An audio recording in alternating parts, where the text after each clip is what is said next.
सर्वेभ्यो नमो नमः। तत्र भवतां भवतीनां च काव्यामृतम् इत्यस्मिन् आमुखपटले हार्दं स्वागतम् अभिनंदनं च वर्तते। आप सभी लोगों का काव्यामृतम इस आमुख पटल पर हार्दिक स्वागत एवं अभिनंदन है। मित्रों, पूर्व दिवस में हम लोगों ने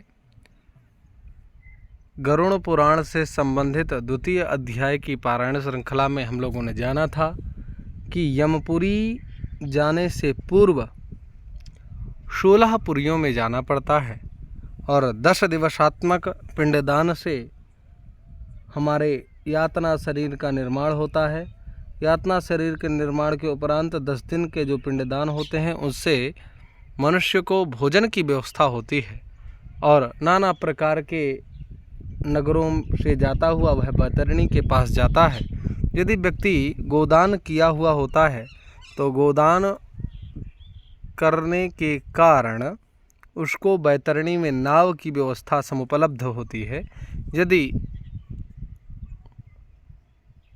केवल पापात्मा है तो उसको बड़े कष्ट भी सहने पड़ते हैं। इस प्रकार से हम लोगों ने द्वितीय अध्याय तक इस गरुड़ पुराण की कथा का श्रवण किया था। आज इस तृतीय अध्याय में यम यातना का वर्णन होगा। यमराज की पुरी जो यमपुरी है, उस यमपुरी में पहुंचने के उपरांत महाराज यम किस प्रकार से पापात्मा को दंडित करते हैं और चित्रगुप्त द्वारा श्रवणों से प्राणियों के शुभाशुभ कर्म के विषय में पूछना। जो चित्रगुप्त उनके महामंत्री हैं, उनसे परस्पर संवाद करने के उपरांत वह यह स्पष्ट करते हैं कि यह व्यक्ति पुण्यात्मा है या पापात्मा। इस विषय का निर्धारण चित्रगुप्त जी द्वारा होता है। श्रवणों द्वारा वह सब धर्मराज को बताना और धर्मराज द्वारा उसका दंड निर्धारण करना। तो इस प्रकार के विषयों का मुख्य रूप से निरूपण है। सर्वप्रथम गरुड़ जी पूछते हैं, यममार्गमतिक्रम्य गत्वा पापी यमालये कीदृशीं यातनां भुङ्क्ते तन्मे कथय केशव। किसी भी व्यक्ति को यदि किसी भी प्रकार का संदेह होता है, यदि कुत्रचित कस्यचिदपि संदेहदोहलेशः भवति चेत् तदानीं कमेंट माध्यमेन तत्र प्रष्टुं शक्नुयात्। प्रष्टुमपि शक्नोति। मध्ये मध्ये ध्वनिः कर्त्य कर्त्य समागच्छति।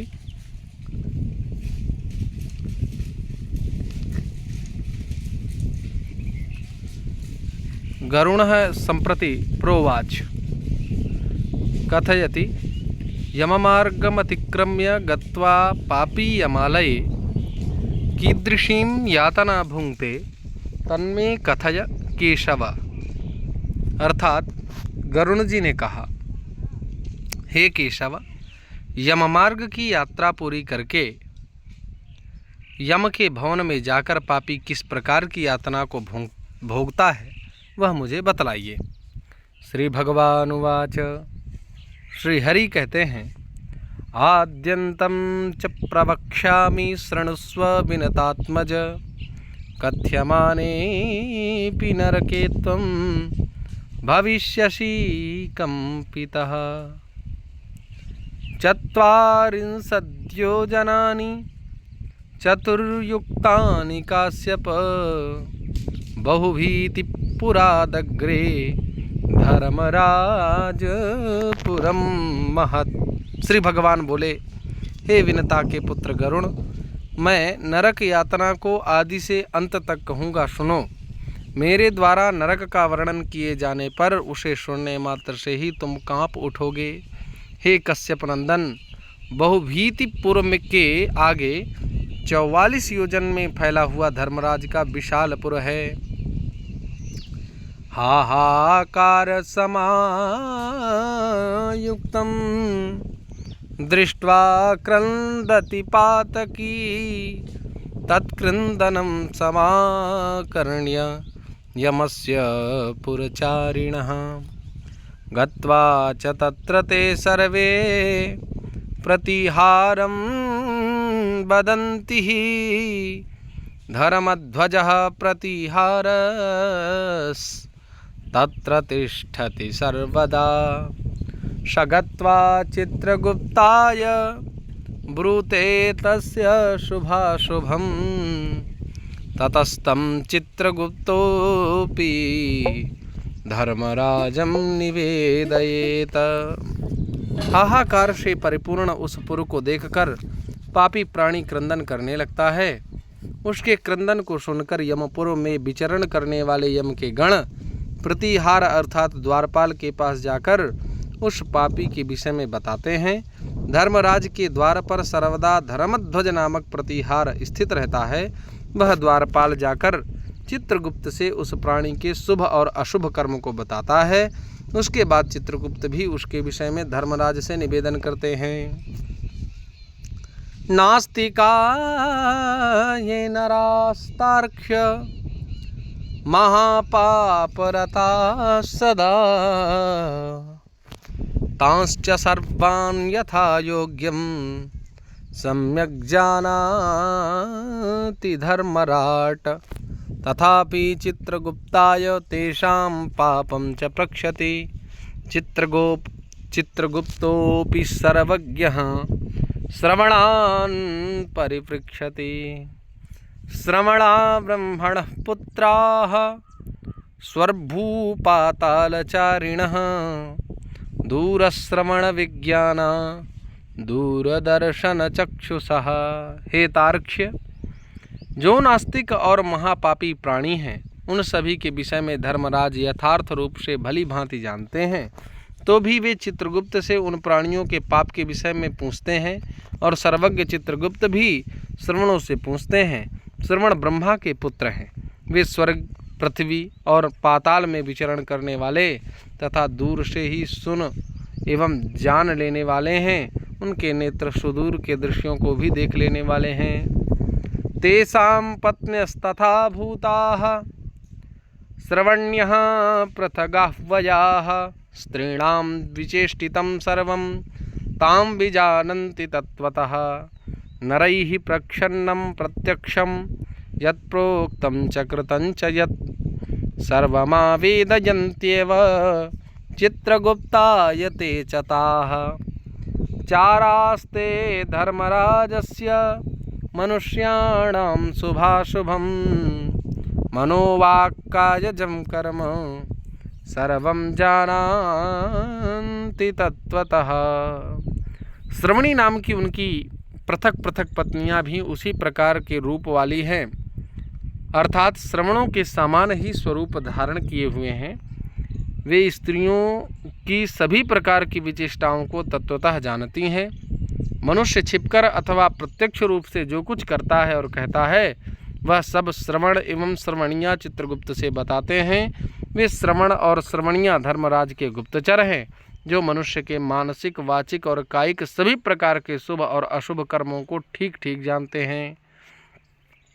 एवं तेषां शक्तिरस्ति मर्त्याधिकारिणां कथयन्ति नृणां कर्म श्रमणाः सत्यवादिनः। मृतैर्दानैश्च सत्योक्त्या यस्तोषयति तान् नरः भवन्ति तस्य ते सौम्याः स्वर्गमोक्षप्रदायिनः।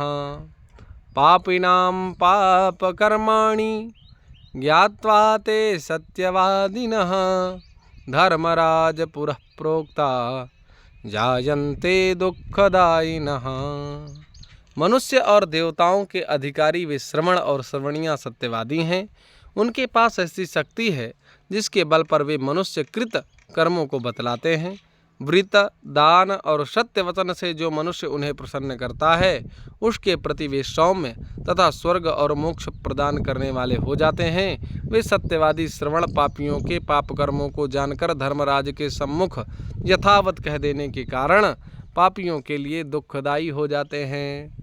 आदित्य चंद्रावनिलो नलश्च द्यौर्भूमिरापो हृदयं यमश्च आहश्च रात्रिश्च उभे च सन्ध्ये धर्मश्च जानाति नरस्य वृत्तं धर्मराजश्चित्रगुप्तश्रवणा भास्करादयः कायस्थं तत्र पश्यन्ति पापं पुण्यं च सर्वशः एवं सुनिश्चयं कृत्वा पापिनां पातकं यमः आहूय तन्निजं रूपं दर्शयत्यतिभीषणम्।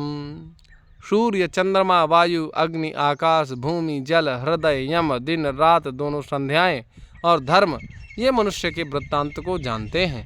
धर्मराज, चित्रगुप्त, श्रवण और सूर्य आदि मनुष्य के शरीर में स्थित सभी पाप और पुण्यों को पूर्णतया देखते हैं। इस प्रकार पापियों के पाप के विषय में सुनिश्चित जानकारी प्राप्त करके यम उन्हें बुलाकर अपना अत्यंत भयंकर रूप दिखाते हैं।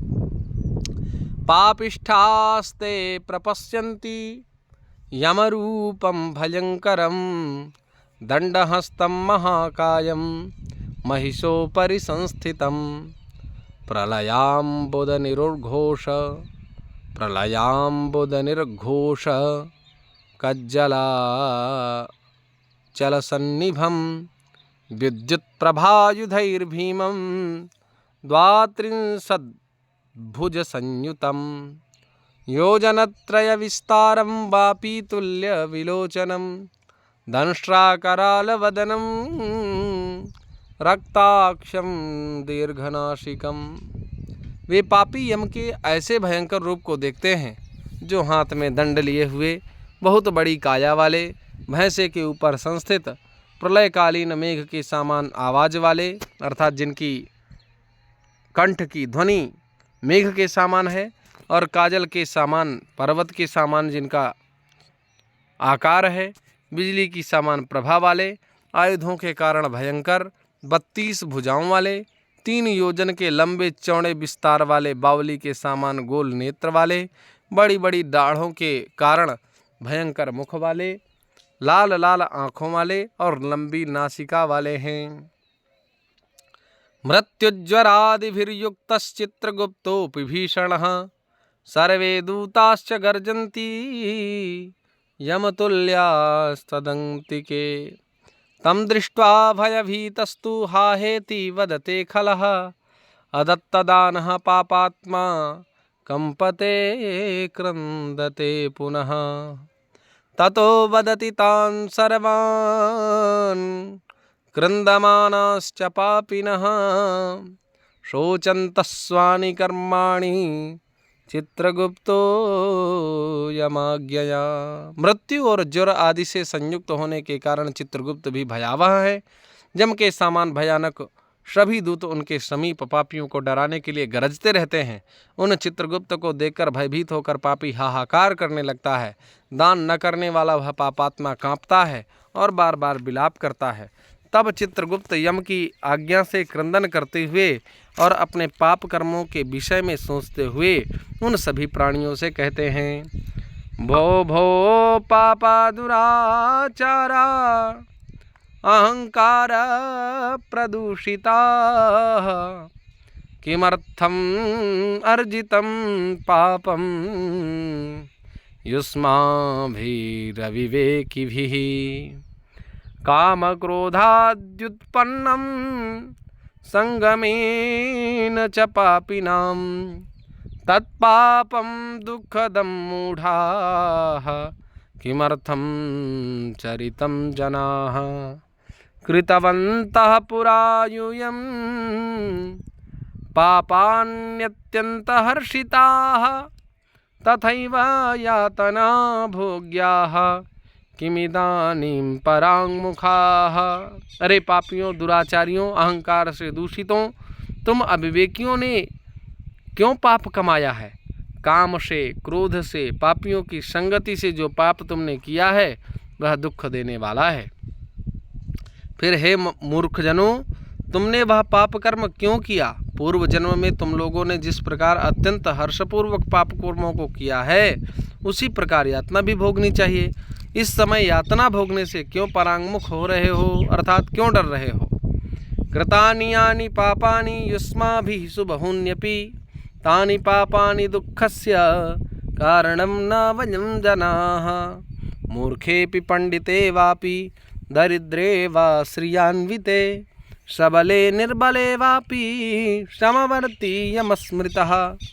चित्रगुप्तस्येति वाक्यं श्रुत्वा ते पापिनस्तदा शोचन्तस्वानि कर्माणि तूष्णीं तिष्ठन्ति निश्चलाः। तुम लोगों ने जो बहुत से पाप किए हैं वे पाप ही तुम्हारे दुख के कारण हैं, इसमें हम लोग कारण नहीं हैं। मूर्ख हो या पंडित, दरिद्र हो या धनवान, सबल हो या निर्बल, यमराज सभी से समान व्यवहार करने वाले कहे गए हैं। चित्रगुप्त के इस प्रकार के वचनों को सुनकर वे पापी अपने कर्मों के विषय में सोचते हुए निश्चेष्ट होकर के अर्थात बिल्कुल निराकांक्षा युक्त होकर के, कोई आकांक्षा उनके मन में नहीं होती, बिल्कुल निश्चेष्ट अर्थात बिना कोई चेष्टा किए चुपचाप बैठ जाते हैं। धर्मराजो पितान दृष्ट्वा चोरवन निश्चलान स्थितान आज्ञापयति पापानां शास्ति चैव यथोचितम्। ततस्ते निर्दया दूतास्ताडयित्वा वदन्ति च गक्षपापिन् महाघोरान् नरकान् अतिभीषणान्। यमाज्ञाकारिणो दूताः प्रचण्ड चण्डकादयः एकपाशेन तान् बद्ध्वा नयन्ति नरकान् प्रति। धर्मराज भी चोर की भांति निश्चल बैठे हुए उन पापियों को देखकर उनके पापों का मार्जन करने के लिए यथोचित दंड देने की आज्ञा करते हैं। इसके बाद वे निर्दयी दूत उन्हें पीटते हुए कहते हैं, पापी महान घोर और अत्यंत भयानक नरकों में चलो। यम के आज्ञाकारी प्रचंड और चंडक आदि नामक दूतों एक पास में उन्हें बांधकर नरक की ओर ले जाते हैं। तत्र वृक्षो महानेको ज्वलदग्नि समप्रभः पंचयोजन विस्तीर्ण एकयोजनमुच्छ्रितः। तद्वृक्षे शृङ्खलैर्बद्ध्वा धूमुखं ताडयन्ति ते रुदन्ति ज्वलितास्तत्र तेषां त्राता न विद्यते।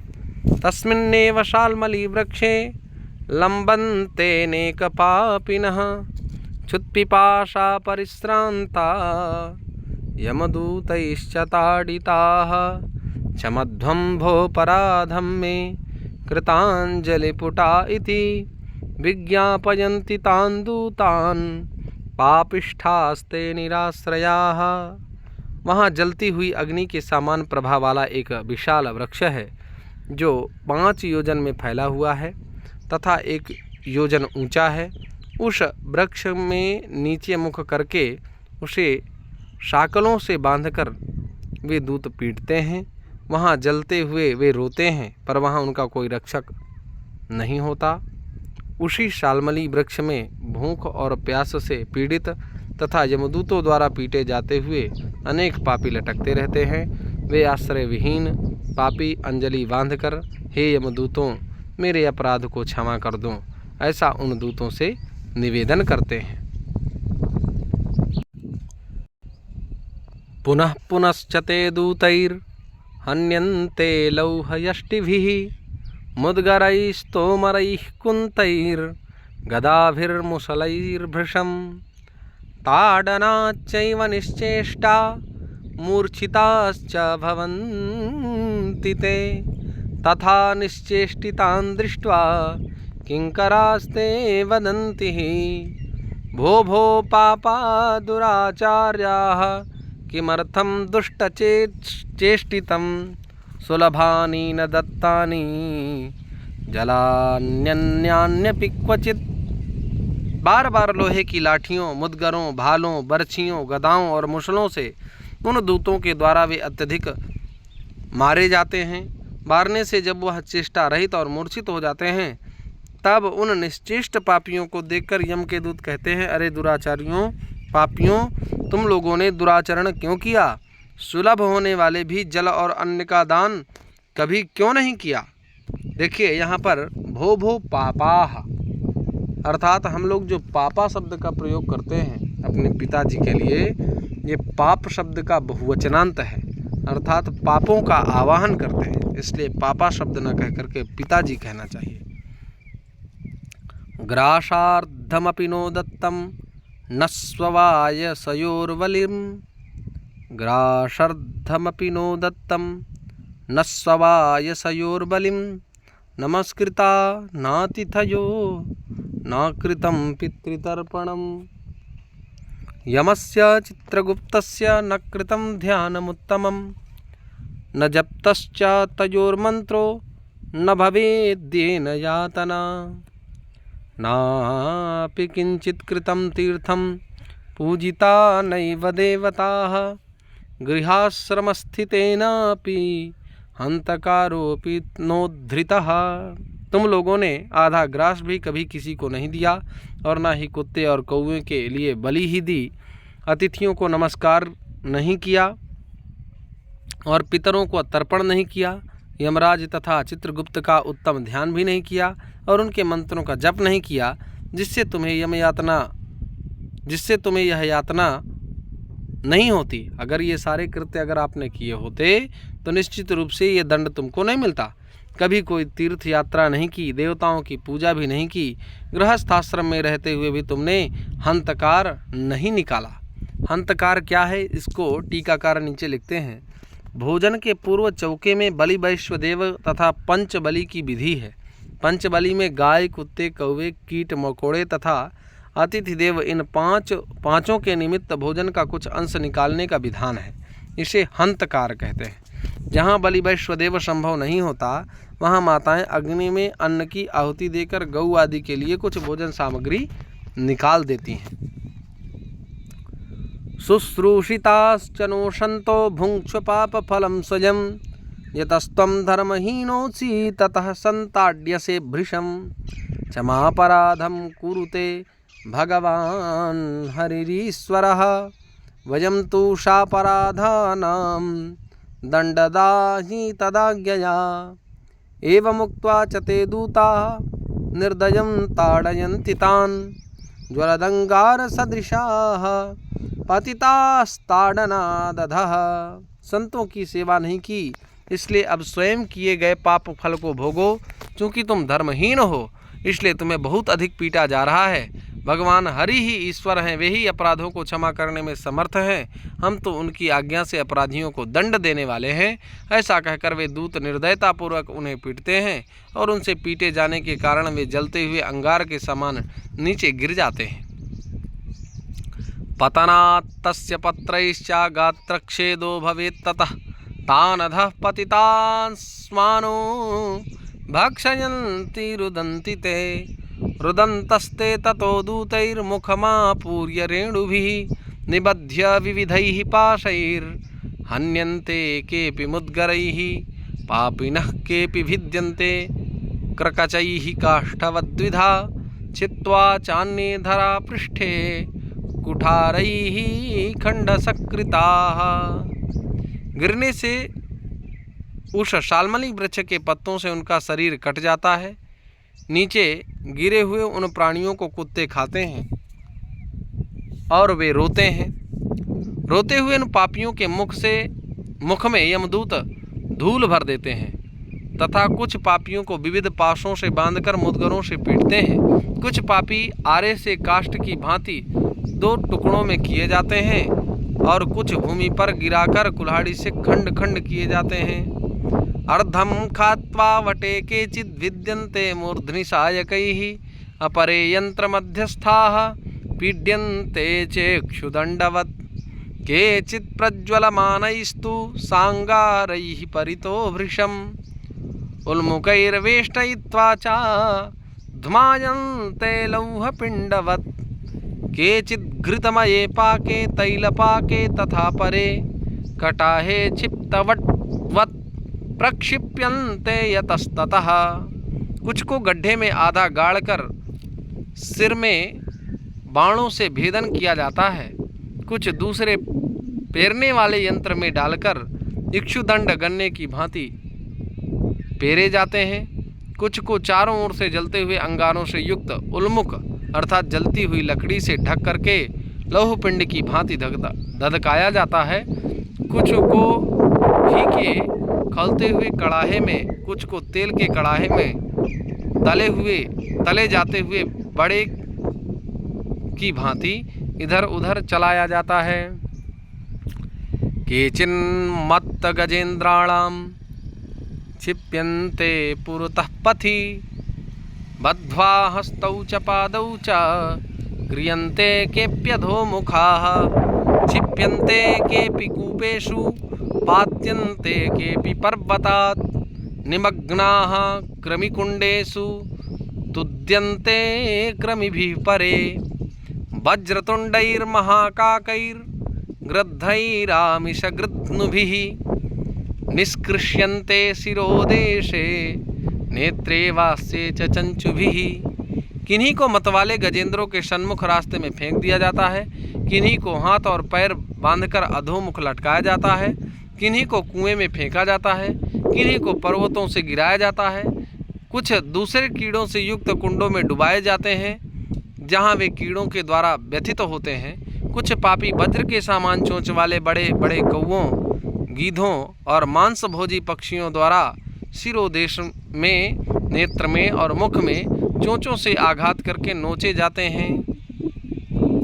ऋणं वै प्रार्थयन्त्यन्ये देहि देहि धनं मम यमलोके मया दृष्टो धनं मे भक्षितं त्वया एवं विवदमानानां पापिनां नरकालये छित्त्वा समदंसकैर्दूता मांसखण्डान् ददन्ति च एवं संताड्यतान् दूताः संकृष्य यमशासनात् तामिस्रादिषु घोरेषु क्षिपन्ति नरकेषु च। कुछ दूसरे पापियों से ऋण को वापस करने की प्रार्थना करते हुए कहते हैं, मेरा धन दो, मेरा धन दो। यमलोक में मैंने तुम्हें देख लिया है, मेरा धन तुम्ही ने लिया है। नरक में इस प्रकार विवाद करते हुए पापियों के अंगों से सड़सियों द्वारा मांस नोचकर यमदूत उन्हें देते हैं। इस प्रकार उन पापियों को सम्यक प्रताड़ित करके यम की आज्ञा से यमदूत खींचकर तामिस्रादि घोर नरकों में फेंक देते हैं। नरका दुःख बहुलास्तत्र वृक्ष समीपतः ते स्वस्ति यन्महद्दुःखं तद्वाचाम्यप्यगोचरम् चतुरशीतिर्लक्षाणि नरकाः सन्ति खेचर तेषां मध्ये घोरतमा धौरेयास्त्वेकविंशतिः। उस वृक्ष के समीप में ही बहुत दुखों से परिपूर्ण नरक हैं, जिनमें प्राप्त होने वाले महान दुखों का वर्णन वाणी से नहीं किया जा सकता। हे आकाशचारिण गरुण, नरकों की संख्या 84 लाख है। उनमें से अत्यंत भयंकर और प्रमुख नरकों की संख्या 21 है। अब नरकों के बारे में चर्चा करते हुए बताएंगे। तामिस्रो लोह शंकुश्च महारौरवसाल्मली रौरवः कुड्मलः काल शूत्रकः पूतिमृत्तिकः संघातो लोहितोदश्च शविशः संप्रतापनः महानिरयकाकोलौ संजीवन महापथौ आवीचीरन्धतामिस्रः कुम्भीपाकस्तथैव च संप्रतापननामैकस्तपनस्त्वेकविंशतिः नानापीडामयाः सर्वे नानाभेदैः प्रकल्पिताः नानापाकविपाकाश्च किंकरौघैरधिष्ठिताः। कहते हैं तामिस्र, लोह शंकु, महारौरव, साल्मली, रौरव, कुड्मल, कालसूत्रक, पूतिमृत्तिक, संघात, लोहितोद, शविश, संप्रतापन, महानिरय, काकोल, संजीवन, महापथ, अवीची, अंधतामिश्र, कुंभीपाक, संप्रतापन और तपन, ये 21 नरक हैं। ये सभी अनेक प्रकार की यातनाओं से परिपूर्ण होने के कारण अनेक भेदों से परिकल्पित हैं। अनेक प्रकार के पापों का फल इनमें प्राप्त होता है और ये यम के दूतों से अधिष्ठित हैं। एतेषु पतिता मूढ़ा पापिष्ठा धर्मवर्जिताः यत्र भुञ्जन्ति कल्पान्तः तास्ता नरकयातनाः यास्तामिस्रान्धतामिस्र रौरवाद्याश्च यातनाः भुङ्क्ते नरो वा नारी वा मिथा संगेन निर्मिताः एवं कुटुम्बं बिभ्राण उदरं भर एव वा विसृज्येहो भयं प्रेत्य भुङ्क्ते तत्फलमीदृशम् इन नरकों में गिरे हुए मूर्ख पापी अधर्मी जीव कल्प पर्यंत उन नरक यातनाओं को भोगते हैं। तामिश्र और अंधतामिश्र तथा रौरवादी नरकों की जो यातनाएं हैं उन्हें स्त्री और पुरुष परस्पर पारस्परिक संग से निर्मित कर भोगते हैं। इस प्रकार कुटुंब का भरण पोषण करने वाला अथवा केवल अपना पेट भरने वाला भी यहाँ कुटुंब और शरीर दोनों छोड़कर मृत्यु के अनंतर इस प्रकार का फल भोगता है। एकः प्रपद्यते ध्वांतम हित्वेदम स्वकलेवरम कुशलेतर पाथेयो भूतद्रोहेण यद्वृतं दैवेनाशादितं तस्य शमले निरये पुमान् भुंक्ते कुटुम्बपोषस्य हृतद्रव्य इवातुरः। प्राणियों के साथ द्रोह करके भरण पोषण किए गए अपने स्थूल शरीर को यहीं छोड़कर पाप कर्म रूपी पाथेय के साथ पापी अकेला ही अंधकार पूर्ण नरक में जाता है। जिसका द्रव्य चोरी चला गया है, ऐसे व्यक्ति की भांति पापी पुरुष दैव से प्राप्त अधर्म पूर्वक कुटुंब पोषण के फल को नरक में आतुर होकर भोगता है। केवलेन ह्यधर्मेण कुटुंब भरणोत्सुकः यदि जीवोन्धतामिश्रं चरमं तमसः पदम् अधस्तान् नरकलोकस्य यावतीर्यातनादयः क्रमशः समनुक्रम्य पुनरत्रा ब्रजेक्षुचिः। केवल अधर्म से कुटुंब भरण पोषण के लिए प्रयत्नशील व्यक्ति अंधकार की पराकाष्ठा अंधतामिश्र नामक नरक में जाता है। मनुष्य लोक के नीचे नरकों की जितनी यातनाएं हैं क्रमशः उनका भोग भोगते हुए वह पापी शुद्ध होकर पुनः इस मर्त्यलोक में जन्म पाता है। इति गरुड़ पुराणे सारोद्धारे यमयातना निरूपणम नाम तृतीयोऽध्यायः। इस प्रकार से गरुड़ पुराण के अंतर्गत सारोद्धार में यमयातना निरूपण नामक जो अध्याय है यह तृतीय अध्याय यहीं विश्रमित होता है। बोले सत्यनारायण भगवान की जय। बोले सच्चिदानंद भगवान की जय।